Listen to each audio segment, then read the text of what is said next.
Let's speak about the candidates, actually. How did you, well, at least, when did you feel that you're ready for the candidates? When did you feel like you actually have a clear chance, a clear shot at potentially making it to the candidates? Because were streaming a lot as well. So obviously you weren't spending 8-9 hours a day preparing for the candidates or for the Grand Prix and whatnot in preparation for the candidates. When did you feel you're getting that chance to actually make it to the candidates? I think after the first Grand Prix, I felt like I had a chance. I mean, this is also probably a bit of a hot take, but I think one of the big differences with the pandemic is I felt like younger players got much more serious about chess. It didn't like really change anything for them. I felt like a lot of the older players, they became lazy and they actually stopped studying chess as much.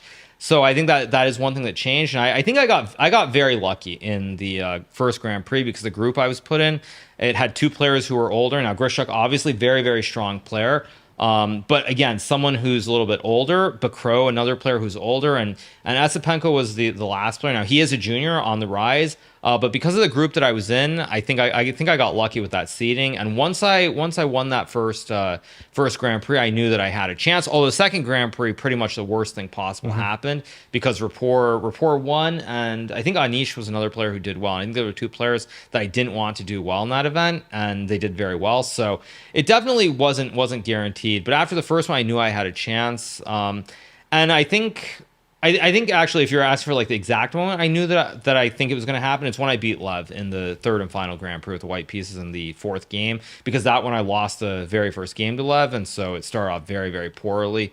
But that I think also has a lot to do with the fact that being a streamer and things kind of changing, there wasn't the same pressure. I think all of the results that I had post pandemic would not have been possible in a pre-pandemic world because I put too much pressure on myself and I had too many nerves. So none of that would have happened otherwise.